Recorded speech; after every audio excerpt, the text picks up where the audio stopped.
Oke, selamat sore pendengar Cakrawala. Kita jumpa lagi di sore hari ini dalam acara spesial talk show kerjasama Radio Cakrawala dan Anak Pilihan. Seperti yang kita ketahui, masyarakat Indonesia pada umumnya sering ingin memiliki anak. Nah, anaknya itu kadang-kadang misalnya sudah punya 3 anak pria, ingin punya anak perempuan. Kadang-kadang pengen langsung ada 1 anak cowok, ada anak 1 cewek. Kadang-kadang berhasil, kadang-kadang tidak. Nah, sore hari ini ada narasumber yang bisa memberikan solusi mengenai masalah ini. Nah, kita akan sambut dulu pertama-tama Dr. Christine Wigin dari Anak Pilihan. Selamat sore, Dok. Selamat sore. Selamat datang di acara kita.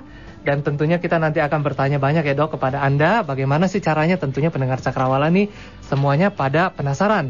Dan juga ada marketing manager dari Anak Pilihan, Bapak Johan. Oke, selamat sore Pak Johan. Sore. Selamat datang juga. Terima kasih kehadirannya. Di sore hari ini kita langsung saja membuka pertanyaan dan juga membuka line SMS di 0855 888 9830 atau 6247240 6247241 untuk Anda yang ingin berinteraksi. Saya langsung ke pertanyaannya, Dok. Pak Johan, apa itu metode anak pilihan? Saya baru pertama kali dengar itu. Oke, yang pastinya ini baru pertama kali di Indonesia. Metode anak pilihan itu adalah cara terbaru untuk memilih jenis kelamin anak yang telah terbukti secara ilmiah dengan tingkat akurasi 98,7% dan hasil dapat dipertanggungjawabkan. Cara ini telah diteliti oleh banyak ilmuwan terkemuka dan telah digunakan oleh ribuan ibu di seluruh dunia. Ribuan ibu di seluruh dunia. Oh, ini asalnya dari mana metodenya? Eropa. Dari Eropa. Dan di Indonesia ini pertama kali? Baru pertama kali. Ini luar biasa sekali. Anda katakan tadi metodenya itu 98,7%. Iya, betul. Tingkat keberhasilannya. Ini natural atau bagaimana nih? Ini natural, alamiah. Metode anak pilihan ini adalah cara yang alami dan natural dan yang pastinya aman karena tidak ada efek samping, sama sekali tidak ada efek samping, tanpa obat dan tanpa operasi. Metode anak pilihan punya tingkat kesuksesan yang sebanding dengan inseminasi buatan namun dengan harga yang sangat terjangkau. Oh, begitu. Dan metode pilihan ini juga, metode anak pilihan ini juga menggunakan metode yang sesuai dengan secara ilmiah, jadi tidak menggunakan mitos-mitos yang tidak berdasar. Pendengar pasti sudah mendengar cara-cara yang kami maksud pastinya. Mitos-mitos itu contohnya seperti apa gitu? Ada berapa kali saya terima pasien saya, pertanyaan dari pasien saya seperti posisinya menentukan gak sih, cara bermainnya menentukan gak sih, atau juga pernah juga ada kalender Cina dan segala macamnya sih. Oke. Itu mitos-mitos yang ada dan itu tidak terbukti secara ilmiah. Oke. Kemudian pertanyaan saya baik untuk Pak Johan maupun Dr. Christine, kelebihan dari metode anak pilihan dibanding dengan cara-cara pemilihan jenis kelamin lainnya itu ada di mana kelebihannya? Kelebihannya ya. Yang pasti kelebihannya dia itu aman. Tidak menggunakan suntik-suntikan, tidak menggunakan operasi atau genetika buatan. Terus selain itu juga sudah dibuktikan juga sama ribuan ibu di dunia yang pastinya. Itu yang membuktikan bahwa sebenarnya juga aman dan juga kalau nggak salah 15 tahun yang lalu juga teori ini sudah dipakai. 15 tahun yang lalu teori sudah dipakai terhadap 600 ibu di dunia. Tingkat keberhasilan 98,7%, yang berhasil dalam metode ini 598 ibu. 2 orangnya cuma 2 ibunya gagal. Dari 600 orang ibu yang dicoba metode ini, 598 ibu berhasil. Oh, berhasil menentukan jenis kelamin anak yang mau dilahirkan. Betul. Oh. Dan ini tanpa suntik. Maaf ya, mau menambahkan. Silakan, Dok. Juga. Itu dari 2 yang gagal. Basically itu bukan gagal karena karena kalender yang diberikan itu gagal dalam artian tidak mendapatkan jenis kelamin anak yang diinginkan, tapi karena 2 ibu tersebut itu drop out dari penelitian tersebut. Oh, jadi memang belum selesai penelitiannya dia udah drop out sehingga itu dianggap sebagai gagal. Kalau itu dilanjutkan mungkin hasilnya bisa 100% mungkin berharapnya. Baik.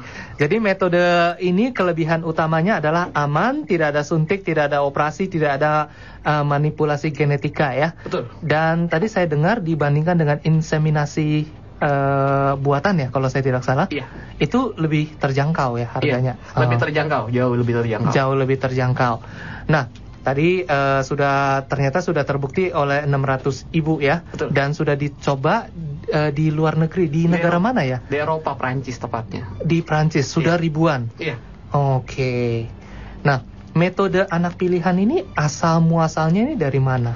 Oke, metode anak pilihan ini berasal dari Eropa. Di sana metode ini telah direview oleh berbagai ilmuwan, termasuk yang dibahas dalam sebuah buku yang terkenal dengan judulnya Getting Pregnant.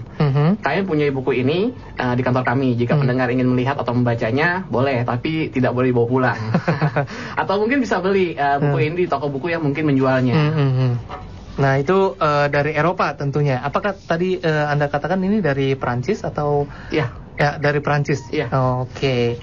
Nah, sekarang pendengar Cakrawala mungkin berpikir-pikir, kalau misalnya yang zaman dulu mitos-mitos yang Anda katakan orang sudah tahu ya, ada yang sudah mulai mempraktekkan, kemudian ada yang mencoba inseminasi. Nah, kalau yang ini, cara metode anak pilihan tuh cara kerjanya itu kira-kira bagaimana? Mungkin dokter bisa jelaskan? Ya, jadi sebenarnya basically ya saya jelaskan dulu bahwa sperma itu mempunyai dua jenis sperma ya yang membawa kromosom X, dan ada juga sperma yang membawa kromosom Y. Nah, sedangkan sel telur atau yang kita kenal dalam bahasa medis yaitu ovum itu hanya mempunyai kromosom X. Yep. Nah, jadi untuk suatu pasangan jika ingin mempunyai anak perempuan, maka sel telur ibu ya harus dibuahi oleh sperma yang mengandung kromosom X. Ya, dengan terbentuknya XX itu lahirlah anak perempuan. Betul. Sebaliknya jika ingin anak lelaki, kromosom Y itu harus dibuahi oleh dengan sel telur dengan membentuk kromosom XY, yaitu akan lahirlah anak lelaki. Nah, pada metode anak pilihan ini akan menentukan hari-hari di mana sel telur itu hanya dapat dibuahi oleh kromosom X aja atau kromosom Y aja, sehingga jenis kelamin anak yang terbentuk itu dapat dipastikan. Nah, sebenarnya metode anak pilihan ini menggunakan suatu daya magnet ya dari ovum yang kita kenal sebagai polaritas. Nah, polaritas tersebut terkadang itu bisa suatu membran ovum ibu itu kadang bisa positif semua, kadang itu bisa negatif semua, dan terkadang bisa negatif dan positifnya tuh membaur.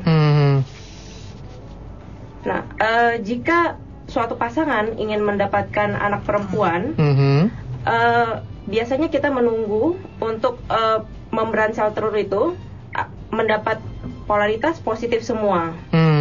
Nah, dengan kromosom X ya, jadi tadi yang membuahi untuk mendapatkan anak perempuan kan kromosom X dari sang ayah ya, dari sperma. X itu polaritasnya negatif. Polaritasnya negatif. Nah, dengan sel telur ibu positif semua, dibuahi oleh kromosom X yang negatif akan mendapatkan anak perempuan. Dengan kromosom XX. Iya, XX. Nah, kalau untuk memilih yang pria, berarti harus menunggu ovumnya itu polaritasnya negatif semua, begitu? Negatif semua. Kemudian dibuahi oleh kromosom Y, di mana kromosom Y ini harusnya jadi positif. Iya. Sehingga pada saat dibuahi akan menjadi XY dan keluar anak laki-laki. Begitu kira-kira cara kerjanya. Dan dalam 1 tahun, ya, 1 tahun ada 365 hari, itu dimana 70 hari itu pasti, ya, membran suatu ovum itu akan positif semua. 70 hari lainnya, membran suatu ovum itu akan negatif semua. Dan 225 harinya itu yang campur. Oke. Nah, ini kalau misalnya membran positif semua ya selama 70 hari itu, berarti dari awal dari ke 70 hari itu terus dia positif, nggak mungkin di tengah-tengahnya itu tiba-tiba ada negatif gitu membran ovumnya. Oh, dia jadi dalam 1 tahun ya, itu 70 harinya tuh ceplak-ceplok gitu ya. Dari Januari itu ada beberapa hari yang positif, ya Februari ada beberapa hari, ya itu. Nah, disinilah kalender anak pilihan ini akan menentukan kapan polaritas itu positif semua, kapan polaritas itu negatif semua. Nah, berarti harus ada satu metode yang bisa mendeteksi kapan polaritas ovum ini positif dan kapan polaritasnya negatif, begitu dok? Iya, jadi kita ada data ya yang akan kita ambil dari pasien tersebut seperti golongan darah, resus, dan banyak hal lainnya seperti menstruasi, kapan haid terakhir. Dan data-data pasien tersebut kita akan kirimkan ke laboratorium kita di Eropa untuk mengeluarkan suatu kalender. Gitu. Dan berdasarkan kalender itu akan dipilih. Jadi kalau misalnya mau memilih anak laki-laki, ya seperti yang tadi, tunggu dia positif semua, kemudian ovumnya negatif semua gitu ya, dibuahi oleh kromosom X sehingga menjadi anak laki-laki. Pendengar Cakrawala, ini menarik sekali ya. Mungkin secara teknikal kedokteran membuat pusing untuk orang awam, tapi tidak usah khawatir. Hal ini cuma menunjukkan bahwa ini terbukti dan ada dasarnya, nggak sembarangan datang gitu ya. Betul. Namun pertanyaannya, seperti Anda katakan 98,7% berhasil. Apa yang terjadi jika metode anak pilihan tidak berhasil? Memang meskipun metode anak pilihan telah terbukti secara ilmiah dengan tingkat keberhasilan 98,7%, namun masih ada faktor-faktor lain yang bisa menyebabkan kegagalan. Salah satunya yaitu apabila pasien tidak mengikuti dengan tepat jadwal atau tanggal-tanggal yang kami berikan. Namun, jika memang metode anak pilihan tidak berhasil, apapun sebabnya, maka kami akan memberikan garansi uang kembali kepada pasien hanya dengan menunjukkan akte kelahiran anak yang tidak sesuai dengan jenis kelamin yang diinginkan. Jadi money back garanti bisa ya? Iya, kita garansi uang kembali. Jadi kalau misalnya tadinya inginnya perempuan, setelah jadi keluarnya laki-laki, entah apapun penyebabnya, money back garanti. Iya. Oke. Betul sekali. Baik. Nah, pertanyaannya, metode ini bagus, sudah dites oleh ilmuwan, di review, kemudian 98,7% berhasil, ada guarantee money back guarantee. Tapi pertanyaannya, apakah semua orang boleh mengikuti metode anak pilihan ini? Apakah ada pengecualian juga? Oke, semua pasangan bisa mengikuti metode anak pilihan ini. Semuanya ya? Semuanya, asal pasangan tersebut tidak mempunyai permasalahan dengan kesuburan kandungannya. Oh, maksudnya bagaimana nih? Karena jika pasien mempunyai masalah kesuburan, pasien akan kasarnya kayak susah punya anak. Itu sebenarnya di luar tanggung jawabnya kami. Kami lebih ke arah memilih ke jenis kelaminnya, laki-laki atau ke perempuannya. Bukan seberapa cepat dia bisa punya anak, atau bisa nggak ya dalam waktu 2 bulan bisa langsung punya anak. Oh, kami tidak di sananya, tapi kami lebih ke arah memilih jenis kelaminnya laki-laki atau perempuan yang diinginkan. Jadi dalam keadaan seseorang yang dinyatakan dua-duanya subur gitu ya, yang pasti bisa punya anak. Betul. Tidak ada gangguan dalam hal kesuburan, baru bisa dibantu oleh anak pilihan untuk memilih jenis kelamin. Oke.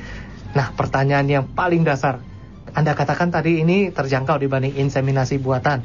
Berapa harganya? Oke, harga dari metode anak pilihan ini sangat terjangkau, mulai dari 3,9 juta. Karena kita punya 3 paket. Paket yang pertama adalah kalender 6 bulan. Kalender 6 bulan ini harganya 3,9 juta. Kalender 6 bulan harganya 3,9 juta. Kalender 12 bulan harganya 5,9 juta. Kalender 24 bulan harganya 7,9 juta. Oke. Perbedaannya hanya 2 juta ya? Yap. Betul. Dibanding inseminasi buatan yang kasarnya kemarin saya sempat juga research inseminasi buatan itu kurang lebih untuk aslinya kira-kira berapa dok kemarin? 50 juta ya? Iya, 50 juta. 50 juta sekali trial gitu, sekali mencoba. Iya. Oke. Jadi ini jauh lebih murah memang ya? Iya. Dan yang pastinya lagi ada diskon di bulan ini. Oke. Ada diskon berapa nih? 20%. Jadi sampai akhir bulan ini saya. Oke. Jadi buru-buruan. Nah, jadi pendengar Cakrawala, seperti yang Anda sudah dengarkan tadi, bahwa metode dari anak pilihan ini aman. Kemudian tidak ada suntik, operasi, ataupun manipulasi genetika. Dan ini sudah direview oleh para ilmuwan asalnya dari Eropa, di mana di sana sudah dites ke 600 orang ibu. Dan